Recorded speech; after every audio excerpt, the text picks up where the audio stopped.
Assalamualaikum warahmatullahi wabarakatuh.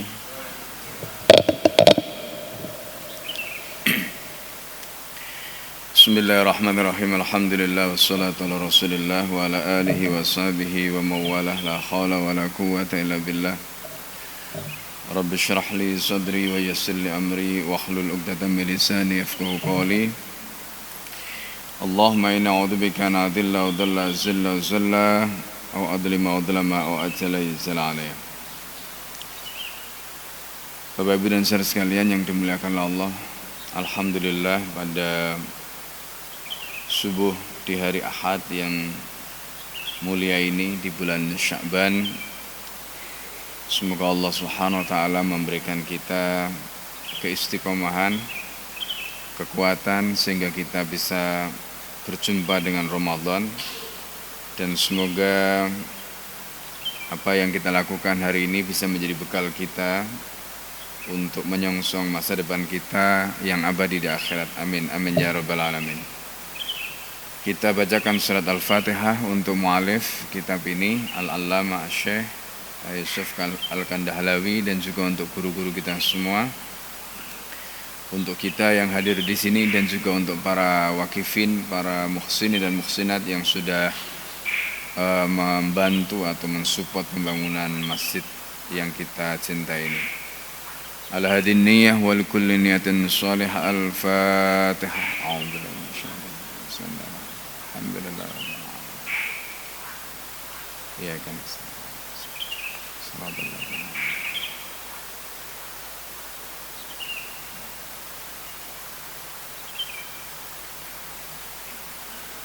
Bismillahirrahmanirrahim. Qala al-mu'allif rahimahullah nafa'ana bihi wa bi'ulumihi fid dharain amin. Kita akan membahas hadis berikutnya, yaitu hadis dari At-Tabrani, Imam At-Tabrani. Jadi Imam At-Tabrani ini punya kitab Mu'jam, ya. Mu'jam atau kitab yang merupakan kumpulan dari hadis, disebut dengan Al-Mu'jam, Mu'jamul Kabir, Mu'jamul Awsat, ada Mu'jam As-Shaghir. Hadis At-Tabrani fi id'ami Jabirin radhiyallahu anhu at-ta'am. Jadi hadis mengenai sahabat Jabir radhiyallahu an yang memberikan makanan atau menghidangkan makanan. Wa akhraja Tabrani an Jabirin qala. At-Tabrani telah mengeluarkan hadis dari Jabir. Qala, berkata Jabir, sona'at ummi ta'aman. Kata Jabir, ibuku telah membuat makanan. Wa qalat, dan berkata ibuku, idhab ila Rasulillah sallallahu alaihi wasallam. Kamu pergi, kata ibuku, untuk menemui baginda Nabi Muhammad sallallahu alaihi wasallam. Fad'uhu, kamu undang Nabi. Jadi ibunya ini membuat makanan, kemudian minta kepada Jabir agar mengundang Rasulullah sallallahu alaihi wasallam. Kalau di dalam riwayat sebelumnya kemarin dalam perang Khandaq itu adalah istrinya Jabir. Ini adalah kisah tentang Jabir dan ibunya. Kemudian faji'tun Nabi sallallahu alaihi wasallam. Aku, kata Jabir, mendatangi Rasulullah sallallahu alaihi wasallam. Fasarartuhu itu maksudnya aku berbicara dengan Nabi secara rahasia.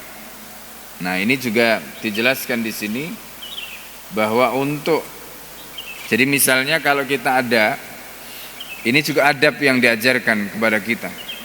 Jadi kalau misalnya kemarin kan Rasulullah itu, kalau kita lihat ya dalam beberapa riwayat sebelumnya, ada yang dikode. Jadi ada yang pakai isyarat. Kemudian Rasulullah SAW merespon isyarat itu. Rasulullah tahu, tetapi karena Rasulullah SAW tidak ingin memenuhi undangan itu sendirian, Rasulullah ingin mengajak para sahabat. Nah, itu cara yang pertama. Kemudian di dalam riwayat ini disebutkan adab yang lain. Artinya bisa langsung mendatangi Rasulullah, lalu kemudian mengajak bicara sendiri Rasulullah secara diam-diam, maksudnya rahasia gitu. Jadi tidak didengarkan oleh yang lain. Nah, di sini pensyarah kitab ini menjelaskan ada perbedaan antara bicara, misalnya seperti ini, ada majelis, kemudian Mungkin ada kebutuhan atau ada hajat tertentu yang kita ingin sampaikan kepada orang tertentu, boleh, nggak apa-apa, kita sampaikan berdua gitu. Yang tidak boleh itu adalah najwa. Najwa itu adalah berbisik-bisik, yang dikhawatirkan di situ melibatkan, jadi ada dua orang gini berbisik-bisik, yang dikhawatirkan di situ ada ilat. Karena khawatir orang yang ketiga atau orang lain tadi itu, karena dia tidak diajak bicara, maka khawatir kemudian dia sedih. Nah, ini namanya najwa, ya. Jadi di dalam Al-Quran disebutkan la khaira fi katsir min najwakum. Jadi tidak ada kebaikan pada kebanyakan najwakum, berbisik-bisik kalian, illa man amara bisadaqatin.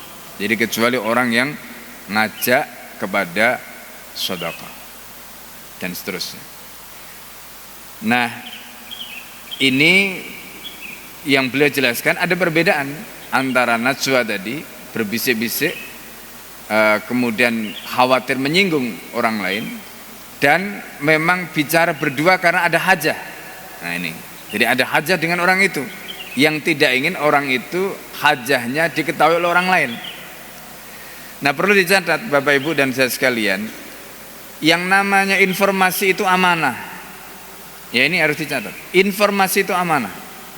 Jadi misalnya tadi orang itu bicara dengan berdua, dan dia tidak ingin informasinya ini karena ini berdua, untuk berdua diketahui oleh orang lain, maka orang itu harus menjaga informasi tadi. Dan tidak boleh informasi itu disampaikan pada orang lain, meskipun dia mengatakan jangan ngomong-ngomong ya. Jadi meskipun dia nggak bilang jangan ngomong-ngomong, tapi begitu dia ngajak berdua, karena ada hajat tertentu yang memang hanya diketahui oleh mereka berdua, itu sudah merupakan isyarat bahwa informasi tadi itu amanah, informasi itu rahasia yang hanya diperuntukkan untuk dia, tidak boleh disebarkan pada yang lain. Jadi jangan dianggap enteng informasi. Informasi itu amanah. Ya. Jadi informasi itu amanah. Oleh karena itu, ketika kita dalam posisi seperti tadi, maka kita harus paham. Jadi makanya dalam bahasa Arab itu ada ungkapan al-labibu bil isyarati yafhamu. Orang cerdas itu enggak perlu diomongi, cukup dengan isyarat yang ngerti. Nah, itu dalam bahasa Arabnya itu al-labibu bil isyarati yafhamu. Nah, itu. Ya, jadi cukup dengan isyarat saja, sama seperti tadi Rasulullah dikode pada waktu diajak makan tadi, Rasulullah ngerti karena Rasulullah cerdas. Ya. Nah, ini juga begitu, ketika temannya bilang enggak usah ngomong-ngomong, dia enggak usah ngomong begitu. Cukup dia ngajak ngomong berdua, maka informasi tadi itu adalah rahasia yang harus dia jaga. Enggak boleh dia sebarkan pada orang lain gitu. Nggak boleh dia sampaikan pada orang lain gitu. Nah, ini yang perlu dipahami ya. Nah, jadi karena itu ini juga nasihatnya. Jadi kalau kita punya rahasia, jangan pernah curhat pada siapapun supaya rahasianya nggak bocor ya. Begitu kita curhat pada orang lain, ya itu otomatis akan bocor gitu. Nah, gimana caranya kalau kita punya masalah kita nggak curhat? Ya curhatnya sama Allah saja, ya kan? Makanya Rasulullah di dalam kitab Uddatus Shabirin wa Takhiratus Syakirin itu mengatakan, Ibnul Qayyim Al-Jauziyah itu mengatakan begini. Jadi Masya Allah ya, Rasulullah itu apapun masalahnya Rasulullah nggak pernah ngeluh, Rasulullah nggak pernah curhat pada siapapun.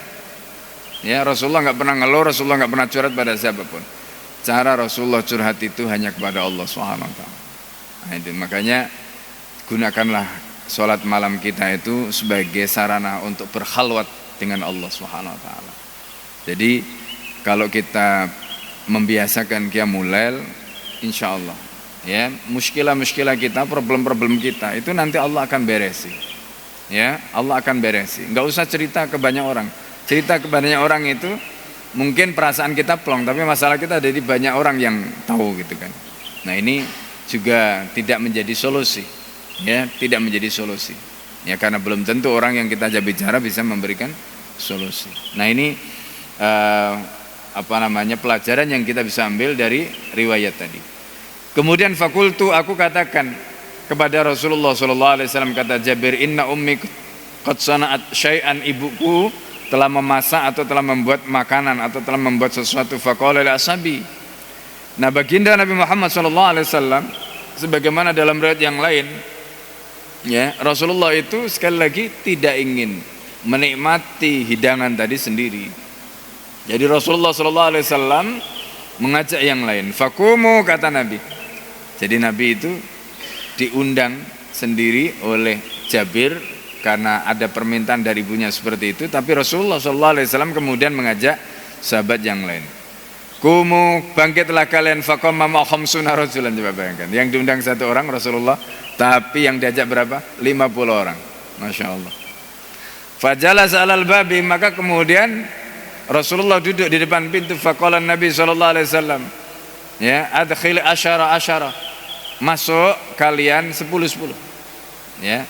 Jadi Rasulullah di depan pintu tadi, kemudian Rasulullah nyuruh masuk 10. Dan seperti dalam riwayat sebelumnya, di situ berlaku mukjizat Rasulullah sallallahu alaihi wasallam. Jadi subhanallah, ya. Nah, jadi memang ini sekali lagi kita bicara mukjizat, dan yang kedua kita bicara soal barokah. Ya, barokah. Yang namanya barokah itu, ya, yang namanya barokah itu ada yang sifatnya hissiyah, ada yang sifatnya ma'nawiyah. Hissiyah itu kelihatannya sedikit tapi cukup, itu hissiyah, ya. Nah, jadi misalnya begini, ya, kadang-kadang kita itu mungkin penghasilannya nggak banyak, tapi karena rezeki kita itu barokah, nyekolahkan anak banyak itu ternyata cukup, padahal kalau dihitung itu nggak cukup. Itu namanya barokah. Dan ini sifatnya hissiyah karena memang kita bisa merasakan ternyata gaji yang sedikit tadi cukup untuk menyekolahkan anak banyak, ya kan? Anak banyak, sekolah semua. Nah, itu barokah. Nah, justru kadang-kadang rezeki yang banyak itu kalau dia istidrat sifatnya, dia selalu mendatangkan masalah. Kelihatannya banyak, entah ada saja. Ya, nah ini istidrat namanya. Makanya Allah di dalam Al-Quran mengatakan, ya, falamma nasu ma dzukiru bi fatahna alaihim abwaaba kulli syai'in hatta idza farihu bima utu akhadnahum baghtatan fa idahum mublisun.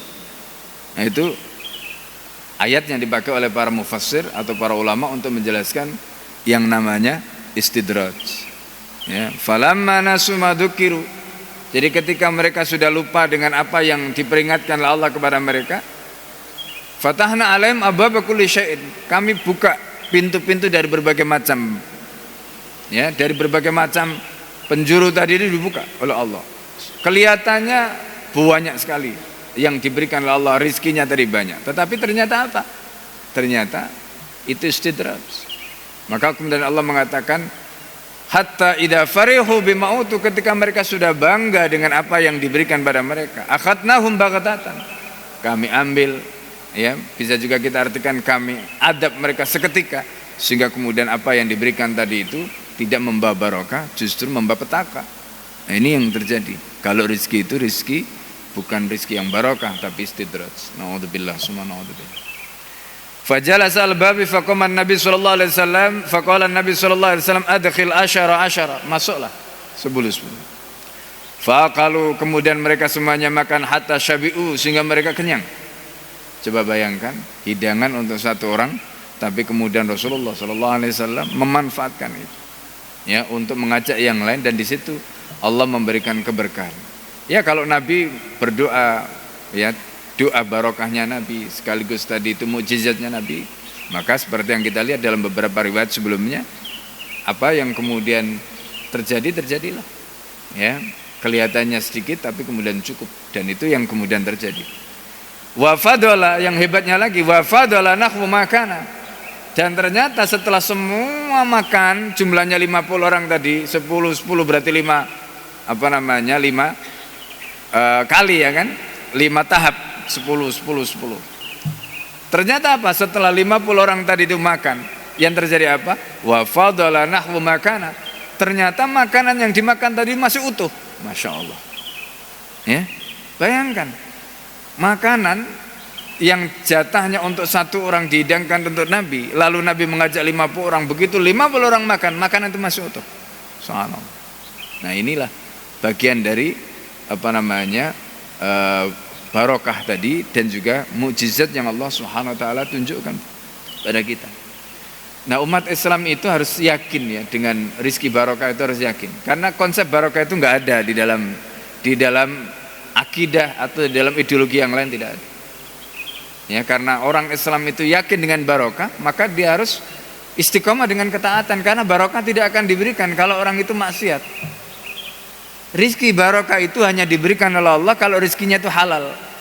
Nggak ada ceritanya barokah itu kalau rizkinya haram, nggak ada. Dimakan anaknya jadi anak soleh, solehah, barokah. Itu konsep rizki barokah. Kemudian cukup, berapapun cukup, itu barokah. Nah, jadi karena itu kalau bicara rizki jangan melihat banyak dan sedikitnya, karena yang harus kita pertahankan itu adalah kehalalannya. Apakah yang kita dapatkan itu halal atau haram, itu penting.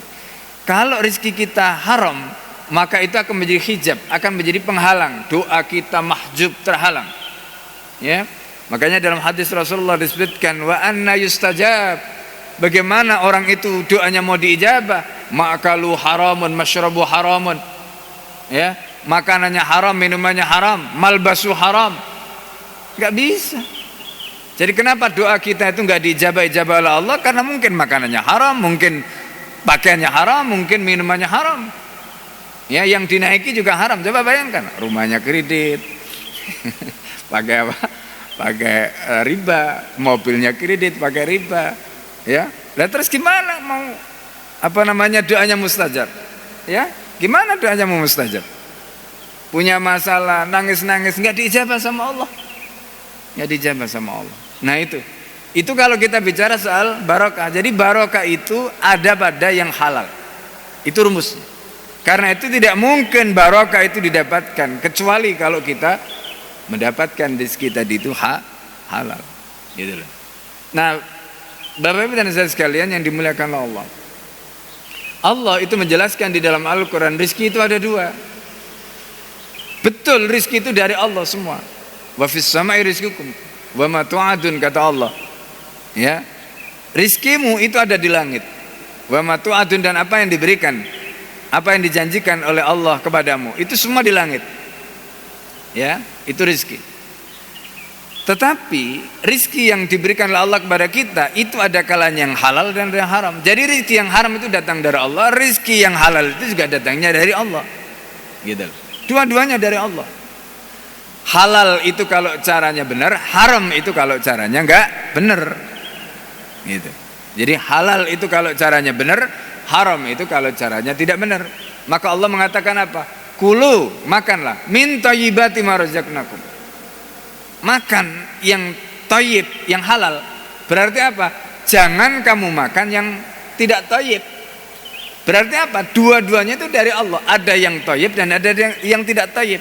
Yang thayyib tadi itu dinyatakan dengan menggunakan lafadz secara tekstual, itu yang disebut dengan mantuk.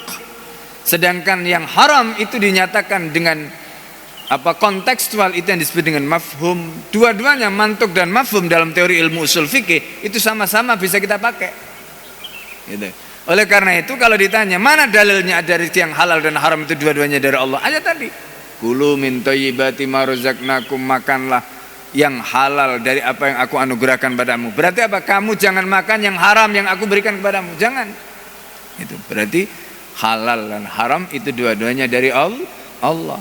Cuma kalau yang haram itu tidak barokah, yang halal itulah yang barokah. Ya, yang halal itulah yang barokah. Itu prinsipnya. Jadi karena itu kalau kita ingin rezeki kita barokah, cari yang halal. Karena tidak akan mungkin Allah memberikan rezeki yang barokah melalui pintu yang haram, tidak akan mungkin. Nah itu. Dan itu nanti kita tadi sudah sampaikan, itu akan menghalang semua. Doanya terhalang. Kemudian kalau kita kadang-kadang ya, bahkan musibah datang itu diantaranya karena maksiat-maksiat tadi, ya, maksiat-maksiat tadi. Nah ini yang harus kita pahami. Qala Al-Haythami, kemudian Al-Haythami berkomentar mengenai riwayat ini, rijalu wuthiqu. Ya, rijal atau tokoh-tokoh yang meriwayatkan hadis ini dinyatakan siqah oleh Al-Haythami. Ya, meskipun Al-Haythami ini dikomentari oleh ulama ahli hadis sebagai ulama ahli hadis yang mutasahil katanya. Ya, mutasahil itu yang mudah mensahihkan hadis. Karena ulama hadis itu ada 3 aliran. Ada yang mutasyaddid, itu yang agak susah untuk menyatakan sahih sebuah hadis, artinya dia ketat sekali. Yang ketiga itu yang kedua tadi mutawassit, yang tengah-tengah moderat gitu ya. Yang ketiga adalah mutasahil, yang mudah sekali mensahihkan. Nah, ini. Itu terkait dengan riwayat tadi. Kemudian kita lanjutkan, riwayat berikutnya adalah riwayat Abu Talhah. It'amu Abi Talhah Al-Ansari radhiyallahu anhu. Jadi Abu Talhah Al-Ansari radhiyallahu anhu memberi makan. Qissatuhu radhiyallahu anhu ma'an Nabi sallallahu alaihi wasallam fi dzalika. Jadi ini mengenai kisah Abu Talhah Al-Ansari bersama Nabi sallallahu alaihi wasallam dalam perkara ini atau dalam masalah ini. Akhraja Muslimun, Imam Muslim telah mengeluarkan riwayat an Anasin, dari Anas radhiyallahu anhu, semoga Allah meridhai beliau. Qala, berkata Anas, qala Abu Talhah. Abu Talhah berkata li Ummi Sulaim radhiyallahu anhuma. Ya, Abu Talhah berkata kepada Ummi Sulaim radhiyallahu anhuma. Ini istrinya. Qad sami'tu sawta Rasulillah, katanya Abu Talhah. Jadi Abu Talhah itu dari masjid. Kemudian Abu Talhah itu melihat Rasulullah di majelisnya tadi. Suaranya mungkin lirih ya, karena Rasulullah mungkin lapar. Rasulullah orang itu kan kalau istilahnya suaranya kenceng ya kan, lapar atau tidak itu kan kelihatan tuh. Jadi kalau ngomong mungkin kurang bertenaga, kayaknya lemes ini. Jadi begitu melihat Rasulullah sallallahu alaihi wasallam, suaranya tadi itu dhaifan katanya. Qad sami'tu Rasulullah sallallahu alaihi wasallam dhaifan. Aku melihat suaranya Rasulullah sallallahu alaihi wasallam lirih. Ya, lirih, padahal enggak biasanya Rasulullah. Ya.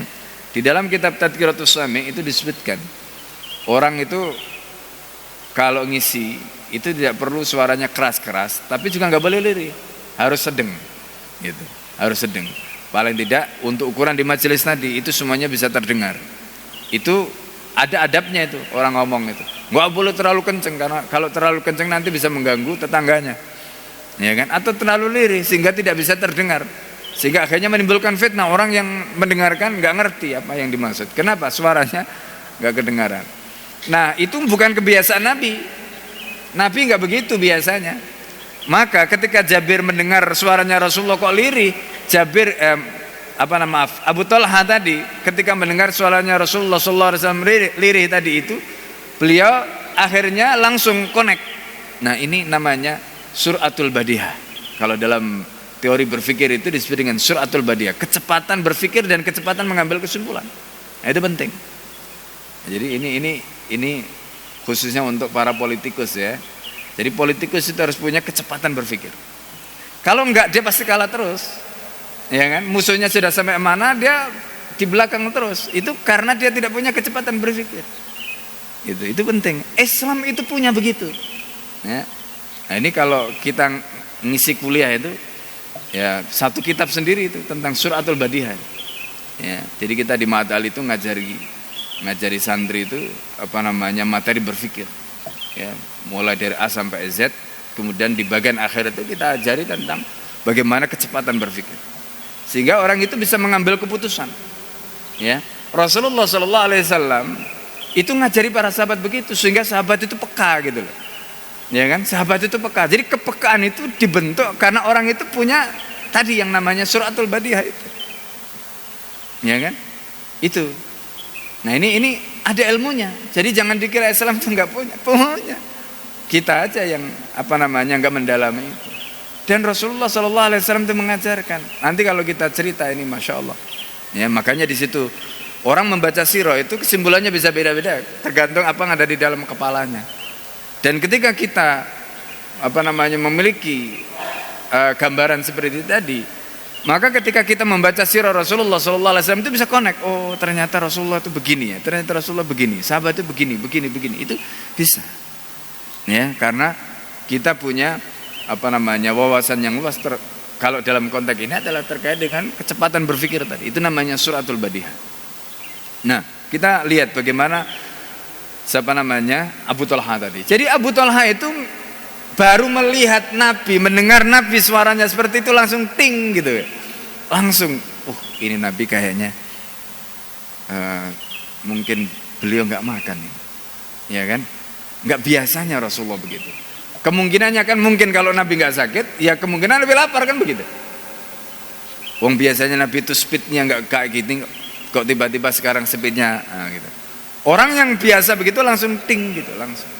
Ya, nah itu namanya suratul badihah, kecepatan berpikir. Lalu kemudian a'rifu fil ju katanya. Aku tahu Rasulullah itu pasti lapar. Nah ini ya. Jadi beliau itu mendengar ada tanda-tanda tadi itu namanya tadi yang kita sebutkan al-labibu bil isyarati yafhamu. Orang cerdas itu cukup dengan isyarat dia tahu. Abu Thalha itu dari isyarat itu dia langsung bisa membaca. Apa isyaratnya? Rasulullah suaranya lirih. Itu isyarat. Ya, Rasulullah suaranya lirih. Nah, ini penting ya. Kita membangun hubungan dengan jamaah itu ya lihat. Makanya Rasulullah itu kenapa sih kalau habis sholat itu melihat ke belakang itu? Dilihat itu wajahnya jamaah ini. Siapa yang wajahnya berseri-seri, siapa wajahnya kelihatannya belibet, siapa yang itu kelihatan semua. Rasulullah tahu. Oh, ini kayaknya ada masalah ini orang ini. Ya kan? Rasulullah tahu. Itu karena Rasulullah memiliki suratul badihah tadi, kecepatan berpikir gitu. Nah, itulah pentingnya imam. Jadi imam itu bukan hanya sekedar melihat ke depan lalu kemudian duduk melihat ke belakang. Enggak begitu. Tapi kemudian karena Rasulullah juga posisinya bukan hanya sebagai imam salat. Ya, imam salat itu kan namanya ya imam kecil, imam asghar. Ya. Nah, kalau imam kepala negara itu namanya imam akbar. Ya kan, imam akbar. Nah, Nabi itu imam sholat juga imam kepala negara. Jadi begitu Nabi melihat ke belakang setelah sholat tadi itu, Nabi lihat wajah-wajah itu langsung Nabi bisa baca. Ya, ini juga ada ilmunya, Bapak Ibu sekalian ya. Jadi kalau kita itu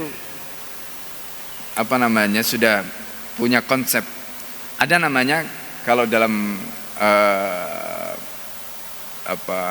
kajian itu namanya kajian saksiyah. Jadi kepribadian. Jadi saksiyah itu kalau kita sudah menguasai konsep itu, kita bisa membaca orang. Dari wajahnya aja kita bisa membaca. Dari apa yang dia sampaikan kita bisa membaca. Orang ini ngomong apa, kemana arahnya kita tahu. Ya. Itu itu ilmu yang sangat penting. Itu ilmu yang sangat penting. Suratul badihah, ya, kemudian saksiyah tadi itu sangat penting. Karena dari situ kita bisa membaca. Kenapa sahabat tadi itu bisa begitu? Kenapa Rasulullah SAW itu cepat sekali dalam mengambil keputusan dan akurat? Itu karena ada ilmunya tadi. Nah, itu yang kemudian dibukukan atau ditulis oleh ulama. Ya, ini. Nah, kisah kembali kepada Abu Thalha tadi. Di situ disebutkan ya. Di situ disebutkan begitu Abu Thalha melihat atau mendengar Rasulullah SAW sholatnya lirih, beliau langsung mengatakan begini, "A'rifu fil ju." Aku tahu Rasulullah itu lapar. Ya kan? Aku tahu Rasulullah itu lapar. Fahal indaki min syai'in, maka Abu Thalha pulang datang kepada Ummu Sulaim. Ummu Sulaim ditanya di rumah, "Kamu punya sesuatu enggak untuk aku hidangkan kepada Nabi?" Karena Nabi itu kelihatan lapar tadi itu ngomong di mas. Biasanya Nabi itu ngomongnya bersemangat, bertenaga. Ini ngomongnya lirih sekali. Faqalat, maka Ummu Sulaim kemudian menjawab pertanyaan suaminya tadi itu, "Naam, ya, ada." Fa akhrajat aqrasan, maka kemudian Ummu Sulaim mengeluarkan, ya. Jadi aqras itu adalah jamak kurs, itu adalah roti. Jadi Ummu Sulaim itu kemudian mengeluarkan beberapa roti min syairin yang terbuat dari gandum. Jadi Ummu Sulaim punya di rumah itu ada roti yang terbuat dari gandum, kemudian dikeluarkan oleh Ummu Sulaim. Summa akhadat khimaran, kemudian beliau mengambil khimarnya, ya, tutup kepalanya lah, atau khimar di sini konteksnya juga bisa terkait dengan penutup untuk nutupi makanan tadi. Falaffatil khubza, kemudian kalau di sini konteksnya berarti falaffatil khubza berarti kemudian beliau tadi itu menutupi, ya, laffa itu menutup, jadi melapisi roti tadi itu biba'atihi summa dasathu tahta thawbi. Ya, kemudian beliau memasukkannya, menyelipkannya di bawah bajuku. Waradatni biba'atihi, ya, kemudian beliau maksudnya menambahkan kepadaku dengan sebagian yang lain. Summa arsalatni ila Rasulillah sallallahu alaihi wasallam. Ya, kemudian mengirimku untuk membawa kepada Rasulullah sallallahu alaihi wasallam. Qalat fadabtu bihi, maka kemudian aku membawa roti itu, fawajadtu Rasulullah sallallahu alaihi wasallam jalisan fil masjid. Aku ketika membawa roti itu, Rasulullah sallallahu alaihi wasallam aku dapati sedang duduk di masjid. Wa ma'ahun nas, Rasulullah ketika itu sedang berbicara atau berdiskusi, ya, mungkin dengan orang-orang yang lain. Fakumtu alaihim, maka kemudian aku berdiri menghampiri mereka. Faqala Rasulullah sallallahu alaihi wasallam, maka kemudian Rasulullah sallallahu alaihi wasallam, oh ini yang tadi cerita, ya, yang cerita ini yang yang disuruh, yang datang ke masjid tadi itu bukan Abu Talha tetapi Anas, ya. Kemudian di sini disebutkan faqala Rasulullah arsalaka Abu Talha, apakah Abu Talha mengirim kamu, mengutus kamu? Faqultu na'am, aku katakan iya. Faqala at'am, katanya Rasulullah sudah bisa membaca. Nah, ini juga kecerdasan kan. Jadi Rasulullah itu begitu melihat Anas, langsung kesimpulannya, kamu diutus oleh Abu Talha, ya. Begitu jawabannya iya, yang kamu bawa makanannya, langsung begitu. Ya, nggak usah ngomong ya Rasulullah saya bawa makanan, nggak usah begitu. Rasulullah langsung kamu bawa makanannya. Itu menunjukkan apa? Suratul badiyah, kecepatan berpikir. Jadi pemimpin itu harus punya begitu. Kalau dia tidak punya kecepatan berpikir, ya kalah terus, ya. Jadi makanya Rasulullah itu dalam perang kenapa selalu menang? Ya, dalam melakukan strategi atau taktik itu Rasulullah selalu terdepan, itu karena kecepatan berpikir tadi. Ya. Jadi apa yang dilakukan, apa yang disusun oleh Nabi itu nggak bisa dibaca oleh lawannya. Ya, tapi sebaliknya Rasulullah bisa membaca apa yang dilakukan oleh lawannya. Itu kecepatan berpikir. Namanya suratul badiyah. Ya, ini. Kemudian fakultu, maka aku jawab iya ya Rasulullah. Faqala Rasulullah sallallahu alaihi wasallam, maka Rasulullah sallallahu alaihi wasallam berkata liman ma'ahu, kepada orang-orang yang bersama Nabi sallallahu alaihi wasallam. Nah, ini lagi-lagi Rasulullah di situ bersama jamaah yang dikasih makan Nabi. Tapi Nabi sallallahu alaihi wasallam mengatakan kumu, berdirilah kalian. Qala, maka kemudian berkata fantolako. Perawi hadis ini Anas berkata fantolaka, maka Rasulullah bertolak, wantolaktu baina aidihim, kemudian aku pun bertolak baina aidihim, di depan mereka. Hatta jitu Abu Talhata, sehingga aku kemudian datang menemui Abu Talha. Fa akhbartuhu, aku memberitahukan pada Abu Talha. Faqala Abu Talha, maka Abu Talha kemudian berkata, ya Umma Sulaim, wa ya Ummu Sulaim, qad ja'a Rasulullah wan nasu. Rasulullah tidak datang sendiri, katanya. Rasulullah datang dengan orang-orang itu. Walaisa indana ma nut'imuhum, sementara kita tidak punya makanan untuk memberi makanan pada mereka semua. Kan kita cuma minta Nabi. Nah, kemudian Anas cerita, ya tadi kita sampaikannya kepada Nabi, tapi Nabi selalu ngajak yang lain. Nah, ini ya. Nah, tadi yang kita sudah ceritakan sebelumnya. Faqalat, katamu Sulaim, Allahu wa rasuluhu alam. Nah, ini kalau Rasulullah yang sudah ngajak ini, ya sudahlah, kita percaya aja. Pasti nanti barokah, pasti nanti ada keajaiban-keajaiban. Meskipun kelihatannya sedikit, tapi karena Rasulullah, nah sudahlah, kita yakin saja sama Allah, yakin saja sama Rasulullah sallallahu alaihi wasallam. Qala, maka kemudian berkata perawi hadis ini, fantolaka Abu Talha hatta laqiya Rasulullah sallallahu alaihi wasallam.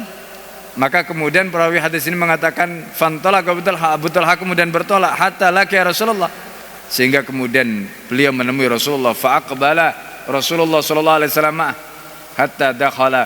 Maka kemudian Rasulullah sallallahu alaihi wasallam berhadapan atau bertemu dengan Abu Talha hatta dakhala, sehingga keduanya masuk. Faqala Rasulullah sallallahu alaihi wasallam, jadi masuk ke rumahnya siapa? Abu Talha. Rumahnya Ummu Sulaim. Faqala Rasulullah sallallahu alaihi wasallam, Rasulullah kemudian bersabda, halummi ma indaki ya Ummu Sulaim. Ya, Rasulullah sallallahu alaihi wasallam mengatakan pada Ummu Sulaim, halummi, kesinilah wahai Ummu Sulaim. Ma indaki, apa yang kamu miliki bawa ke sini. Ya, kan tadi itu cuma untuk Rasulullah sebenarnya. Roti yang terbuat dari apa? Gandum. Hanya beberapa lembar. inginnya Abu Thalha itu untuk dihidangkan pada Nabi karena melihat Rasulullah dalam kondisi lapar. Tapi Rasulullah SAW sekali lagi adabnya tidak ingin makan sendiri, tapi mengajak sahabat yang lain. Diajaklah yang tadi itu. Dalam riwayat yang lain, riwayat Jabir tadi itu 50 orang. Di sini nggak disebutkan jumlahnya. Tapi Rasulullah SAW mengatakan pada Ummu Sulaim, halummi ma indaki ya Ummu Sulaim, bawa ke sini ya apa yang kamu miliki wahai Ummu Sulaim, roti-roti tadi itu dibawa ke hadapan Rasulullah. Fatat fidzalikal khubz. Maka kemudian Ummu Sulaim membawa di hadapan Rasulullah roti-roti tadi itu. Fa amara bi Rasulullah sallallahu alaihi wasallam, maka Rasulullah sallallahu alaihi wasallam memerintahkan ya dengan roti tadi itu, fafutta wa asarat alaihi Ummu Sulaim ukkatalaha fadamat hu thumma qala fi Rasulullah sallallahu alaihi wasallam masyaallah ayyakul. Ya. Jadi Ummu Sulaim tadi itu di situ disebutkan ya. Jadi Ummu Sulaim itu ada wadah kecil kan. Roti tadi itu kan enggak banyak, di wadah kecil. Ya. Jadi roti tadi itu enggak banyak sebenarnya. Wadahnya juga enggak besar.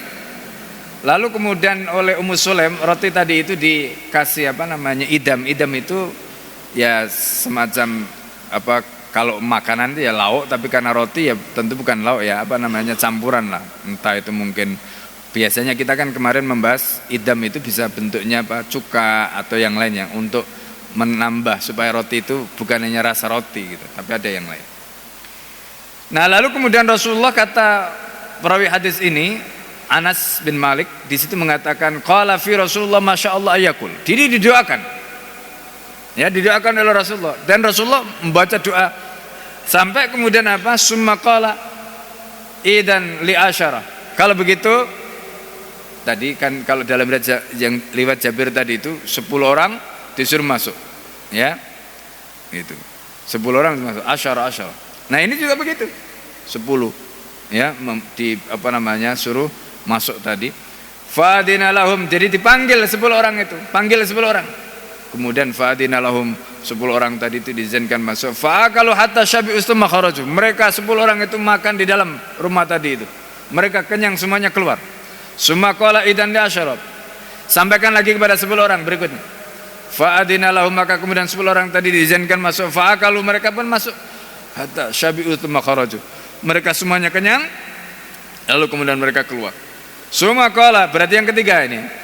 Idan ya li asyara, beri lagi, sampaikan lagi pada 10 orang. Hatta akalal qaumu kulluhum wasyabi'u. Jadi kalau dalam riwayat ini ya, dalam riwayat ini disebutkan berarti kan tadi 3 kali. Meskipun nanti di sini disebutkan wal qaumu sab'una rajulan rasamanuna. Jadi jumlahnya bukan hanya 30 seperti yang dalam riwayat tadi disebutkan idan li asyara 3 kali. Tapi ternyata jumlah semuanya itu berapa? 70. Ada yang mengatakan 80, Masya Allah. Jadi makanan yang di wadah kecil tadi, isinya cuma beberapa lembar roti. Ya, didoakan oleh Nabi SAW, dimakan oleh orang 10, semua kenyang, mereka keluar. Datang lagi berikutnya 10 lagi, semuanya kenyang, keluar lagi tuh sampai 80 orang, Masya Allah. Ya, ini. Nah, jadi kita dalam riwayat ini riwayat sahih. Ya, jadi ini bukan cerita fantasi, bukan cerita karangan gitu. Ya, ini riwayat sahih. Jadi kalau kita percaya dengan mukjizat, kalau kita percaya dengan barokah, ini soal akidah ya. Jadi soal akidah, maka insya Allah. Nah, jadi orang Islam itu melakukan sesuatu itu pakai akidah, Pak. Ya, orang Islam itu melakukan sesuatu itu pakai akidah. Itu yang menjadikan orang Islam itu ketika melakukan sesuatu itu nggak pernah ragu, gitu, nggak pernah ragu. Karena yang mendorong, yang memotivasi, yang menjadi dasar, yang menjadi pijakan itu akidahnya. Itu nggak pernah ragu, yakin. Karena begini, Allah itu perintahnya cuma i'malu, tugasmu itu beramal saja. I'malu, kata Allah, tugasmu itu beramal. Fasayarallahu amalakum, Allah akan lihat amalmu. Itu tugas kita. Yang bikin kita stres itu karena kita ingin memastikan semuanya itu sesuai dengan keinginan kita, lalu kemudian kita bikin hukum sebab akibat, ya.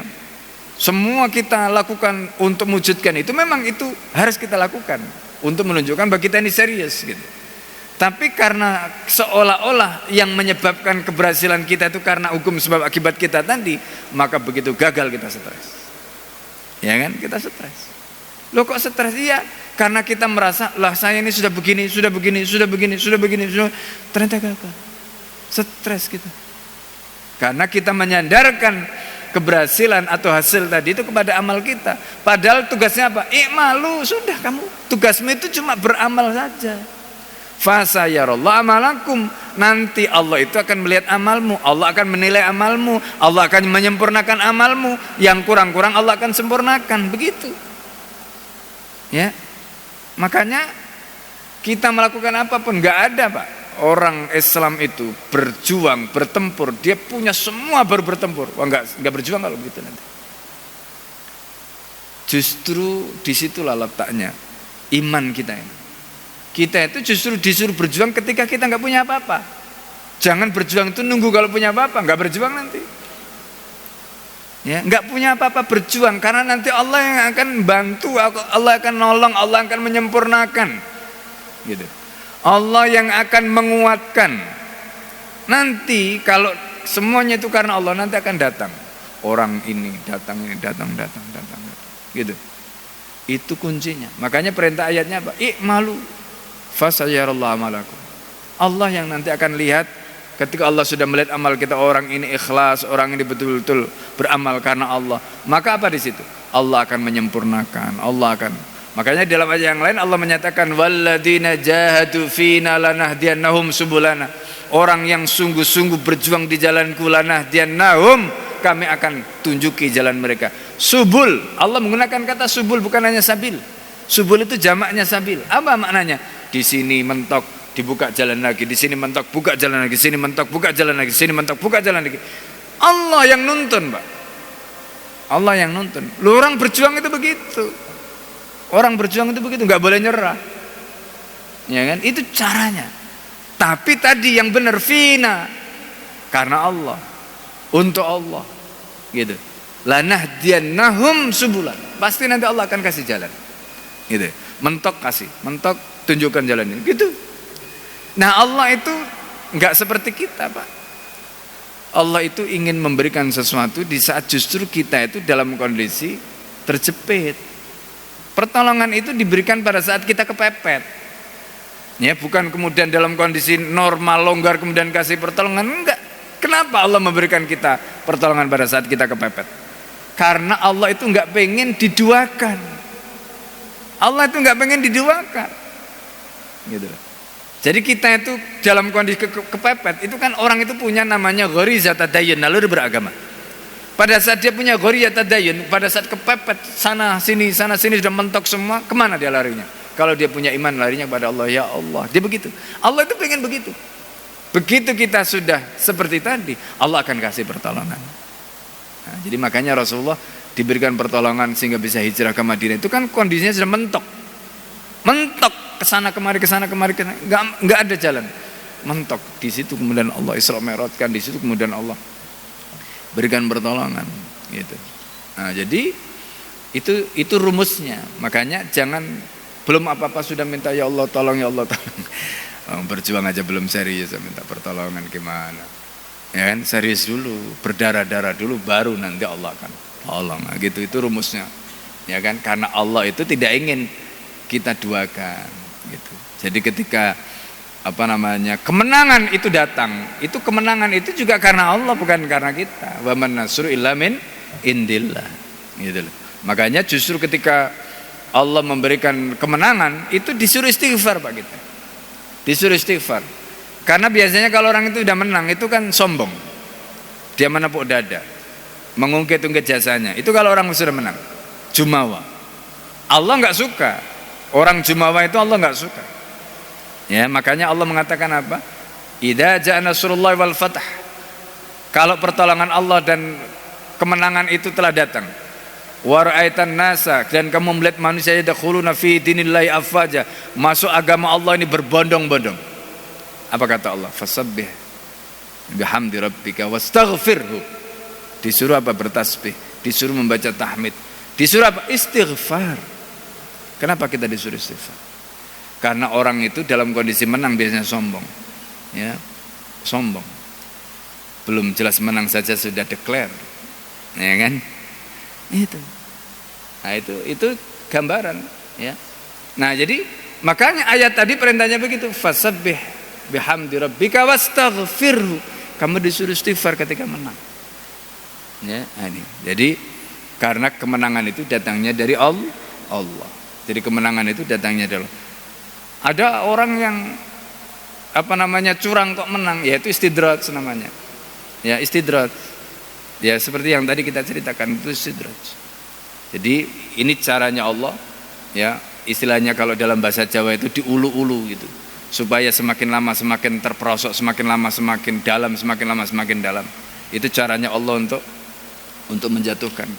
Ya jadi ini rumusnya Allah, yang kita baca dalam Al-Quran dan Masya Allah. Nah kuncinya kalau kita ingin mendapatkan pertolongan Allah, maka harus selalu di jalur tadi itu kebenaran, jalannya harus benar. Apa yang kita perjuangkan juga lillah, untuk Allah, untuk agama Allah. Jadi bukan semata-mata karena kekuasaan. Jadi karena Islam itu ya yang dibutuhkan bukan hanya kekuasaan, tapi Islamnya itu sendiri. Banyak orang Islam berkuasa, tetapi Islamnya tidak berkuasa. Loh kok bisa? Iya bisa. Karena Islamnya nggak dibawa. Islamnya cuma dipakai kampanye. Begitu sudah berkuasa, Islamnya ditinggal. Ya itu kan nasibnya para ulama, para asatid ya. Ya ini kasihan. Nah, jadi makanya yang kita butuhkan bukan hanya kemenangan. Apa artinya kemenangan? Tapi kalau Islam tidak memimpin, bukan Islam yang berkuasa, bukan Islam yang digunakan untuk memartabatkan umat, memartabatkan Islam, nggak ada gunanya. Maka yang muncul bukan barokah. Tapi kalau Islam, maka disitulah Allah mengatakan, walau anna ahlal qura amanu wattaqaw la fatahna alaihim barakatim minas sama'i wal ardh. Masya Allah. Loh kalau Indonesia ini barokah Pak, ya Allah, kekayaan alamnya kayak begini nggak ada Pak orang miskin. Wallahi nggak ada. Kenapa Indonesia jadi kayak begini? Harga beras saja sekarang Masya Allah ya, luar biasa. Kenapa? Karena tadi barokah itu datangnya dari Allah. La fatahna alaihim barakatim minas sama'i wal ardh. Barokah diberikan dari langit dan bumi bagi Allah gampang. Syaratnya apa? Amanu wa taqwa. Lah kalau nggak beriman, nggak bertakwa ya gimana caranya? Nah jadi ini kuncinya barokah ya.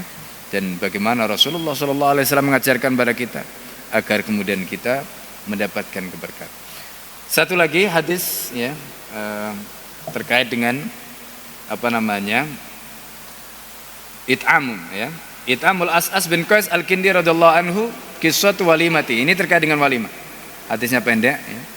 Akhraja Tabrani an Qais ibn Hazim. Ibn Abi Hazim qala lamma qudima bil as'asi asiran ala Abi Bakrin atlaqa withaqahu wa zawwaja ukhta. Jadi ketika As'as itu dibawa sebagai tawanan menghadap Abu Bakar radhiyallahu anhuma, atlaqa withaqahu, maka kemudian beliau melepaskan tali. Withaq itu adalah tali yang diikatkan kuat-kuat ke tubuhnya, diikat. Wa zawwajahu ukhtahu, kemudian Abu Bakar menikahkannya dengan saudaranya, fakhtarata sayfahu ya. Nah, jadi kemudian beliau menggunakan pedangnya tadi ya, untuk di sini disebutkan istallahu min ghamadi. Wa dakhala suqal ibil, kemudian beliau masuk di pasar unta. Faja'ala la yara jamalan wala naqatan illa arqabah. Ya, dan beliau tidak melihat unta atau naqah illa arqabah. Di situ disebutkan ya ada maksudnya enggak ada yang bagus sekali. Fasahan nas, maka orang kemudian berteriak kafaral as'as ya. Falamma faragha taraha sayfahu. Jadi ketika dia selesai, maka kemudian beliau melemparkan pedangnya tadi. Wa qala inni wallahi, demi Allah maka fartu walakinni zawwajani. Demi Allah aku tidak aku tidak kufur. Walakinni zawwajani hadzal rajul ukhtahu, tetapi aku dinikahkan oleh orang laki-laki dengan saudara perempuannya. Walau kunna fi biladina kanat lana walimatun. Kalau kami di negeri kami, maka kami akan membuat walimah. Ghairi hadi, ya yang tidak seperti ini. Ya alal Madinah wa ya ahli Madinah. Inharu wa kulu. Sembelihlah, sembelihan wa kulu dan makannya. Wa ya ashabal ibil. Siapa yang punya unta, ta'alu ke sini. Khudu syarwaha kada fil isabah ila akhiri. Jadi ini kisah tentang walimahnya As'as ya, bin Qais Al-Kindi ketika beliau sebelumnya menjadi tawanan perang, lalu kemudian dilepaskan ya oleh Abu Bakar, kemudian dinikahkan ya, dan kemudian akhirnya beliau membuat walimah ya. Dan cerita walimah ini walimah yang paling sederhana seperti yang ditunjukkan dalam hadis Nabi, aulim walau bisyat, itu adalah walimahnya Abdurrahman bin Auf, orang yang kaya raya. Sebelum beliau menjadi orang yang kaya raya, ketika beliau masih miskin, itu ketika menikah diperintahkan untuk membuat walimah. Dalam bahasa Arab itu walimah jadi ada bedanya antara walimah dengan wadhibah. Walimah itu jamuan besar, wadhibah itu jamuan kecil. Jadi misalnya gini, kita mengundang orang ke rumah kita ya, kita undang dia ke rumah kita, ya kita kasih makan lah dia. Itu namanya wadhibah, jamuan. Tapi kalau kita menghidangkan di meja makan tadi ada banyak pilihan, ada sampai prasmanan, itu namanya walimah. Jadi walimah itu diambil dari hidangan tadi sebenarnya. Cuma kemudian di sini walimah itu identiknya dengan apa? Identiknya dengan bukan hanya makan. Intinya walimah itu sebenarnya hidangan makan. Jadi walimah itu sebenarnya identiknya dengan hidangan makan, tapi makanan maksudnya banyak, bukan hanya satu macam. Kalau yang jenisnya tadi cuma satu atau sedikit itu namanya wadhibah. Nah, itu dalam bahasa Arab. Nah, jadi Masya Allah, Rasulullah merintahkan Abdurrahman bin Auf termasuk di sini. Kalau kita lihat kisahnya As'as tadi itu untuk membuat walimah. Ya, walimah itu tujuannya apa? Supaya untuk iklan, mengumumkan ini orang ini sudah menikah. Supaya nanti kalau jalan berdua nggak ada fitnah. Itu jalan sama siapa? Nggak begitu. Ya, itu dalam rangka untuk mengumumkan tadi. Jadi supaya orang tahu, oh ini pasangannya yang halal, yang sah. Nah, itu. Jadi karena itu walimah itu diperintahkan meskipun hanya dengan seekor kambing. Itu perintahnya Nabi kepada Abdurrahman bin Auf. Coba bayangkan, Abdurrahman bin Auf walimahnya dengan seekor kambing. Aulim ya Abdurrahman walau bisyatin. Kamu bikinlah walimah meskipun dengan nyembelih seekor kambing. Lah seekor kambing itu cuma cukup berapa orang? Ya kan?